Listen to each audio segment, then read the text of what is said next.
Hello,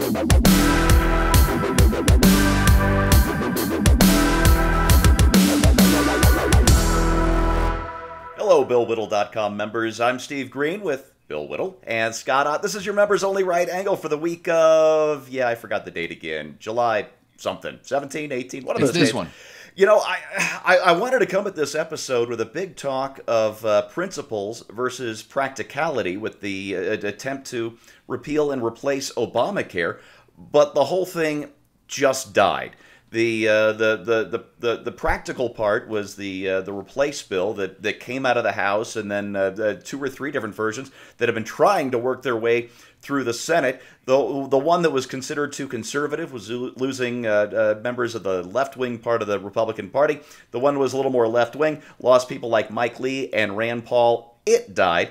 And so late last night, Mitch McConnell said, hey, we're just going to do a clean repeal and have a 2-year sunset, and we're going to work on a replace in the meantime. But that just lost 3 GOP senators. Let me see if I've got their names here. I don't. But the usual suspects, Murkowski, Collins, and one other whose name I can't remember.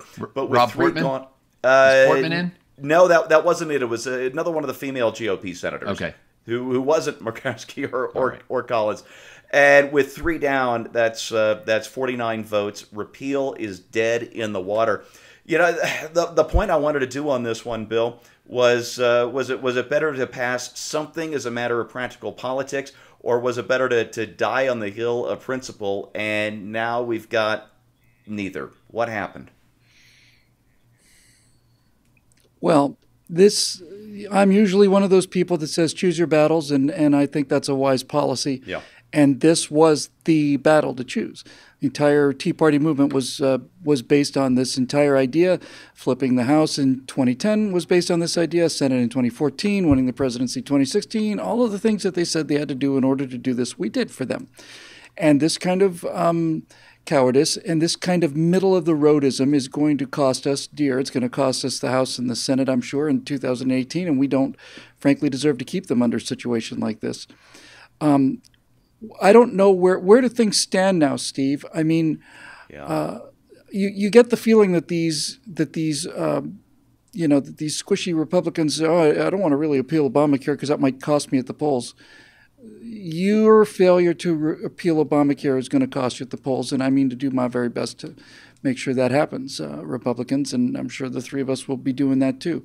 I don't care who you're running against, and I don't care about the primary thing. If you're not going to do the one thing we sent you to go do, then we might as well have Democrats or somebody else. I'd much rather have Kid Rock or Joe the Plumber or somebody like that than you professionals who have promised us these promises, and which we took pretty near 10 years to give you the power to do. Where is it now, Steve? I mean, repeal didn't pass, but a new bill didn't pass either. So what does that mean? Where is it? Yeah, it's dead. Mitch McConnell couldn't get anything through the Senate, not a replacement bill, not a repeal bill to work on a replacement later. The whole thing is dead on the water because he couldn't get 50 Republicans out of 52 to live up to the promise that they've been making in every single election since 2010. That's where we are, Bill. Ouch. All right. Okay, let's try again. Let's try again. And let's keep trying. Next year, after 2019, when do we do it? What do we do? We don't have 2019. Well, we don't have 2019. Bring a bill back and keep bringing a bill back, and then start writing down some names and put some pressure on these people, whoever voted against this particular repeal and sunset, which is a perfect solution in my mind. It's repealed. In 2 years, it's gone. It's over. That gives us time to get something else in place. That's all I want. And that lost 3 Republican senators who every single one of their objections boiled down to the same thing. I don't want to hurt my constituents. Well, what about not hurting the country? Not just the country. They hurt their constituents too. Who do they think put them in? Who do they think elected them? They didn't run as Democrats. They're not Democrats. These 3 people need to be put under a serious magnifying glass out in the bright sunlight and be made to feel some heat, some real heat, and do it again. And if it doesn't happen again, then certainly they're going to lose their seats, and they deserve to lose their seats. But we're going to lose. We don't have 8 years to get this done. We have 2 years to get it done. The Democrats had 2 years to get their stuff done, and they got it done. They got it done, all of it, yeah. And we have 2 years to undo it. And now we have 1 year to undo it. I don't even know if it's a race against the clock because nobody's going to want to do anything during an election year. Scott, I hosted a right angle here probably back in March or April praising President Trump. In fact, we headlined this thing, "A President Who Listens." And I was talking about in that segment how President Trump was actually working with the House and the Senate leadership to get things done, unlike Barack Obama, who just had a really chilly relationship, even with Nancy Pelosi and Harry Reid. And I praise President Trump. But now we have a House and a Senate GOP controlled that can't get anything to this White House anymore. And I think there's been a real failure of leadership on the part of the president who throws out a tweet on Obamacare, and that seems to be about the extent of it, doesn't it? Yeah, that's a good point. Yeah, and I would have to agree with that. You just kind of solidified something I was thinking in my head, because the recalcitrant Republicans have basically said, this position wins. This wins for me. That's all they care about. They're not principled. They're not saying, well, I have certain codicils of the new legislation I find unsatisfactory. All they're thinking is, in my district, this position wins. No one's going to primary me. If they do, I'm going to beat them. I will win the general election. I have no fear.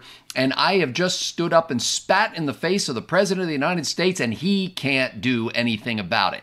So that's what these three who have, thrown the repeal bill out have basically said. I have a winning strategy. The president does not. I have no fear. Now, we've talked many times before about how everybody was voting for repeal before, the Republicans had any actual way of getting things done. Before it could actually happen, yeah. Yes, that's right. And I'm sure there are some people right now who only voted for repeal because they knew the three holdouts would kill it. And they wanted to be able to go back in their district and say, well, that wins for me in this district. I look good here.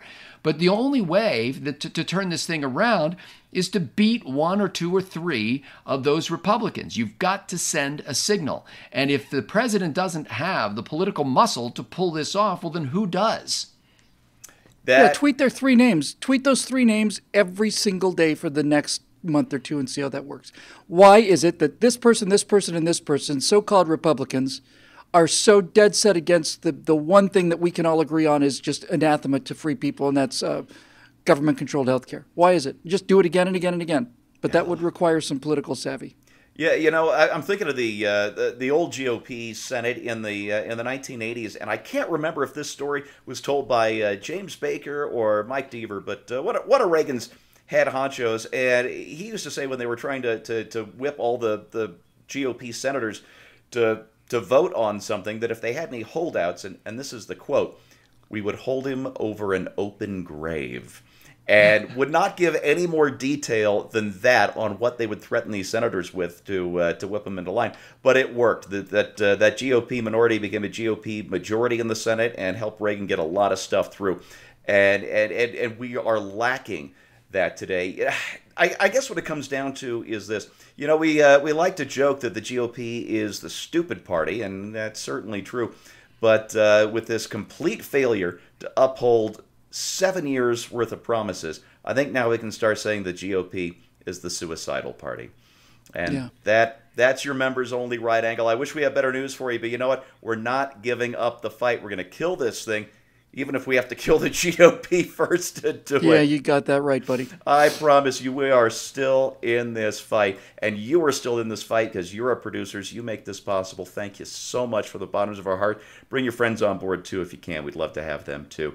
And we will see you next week.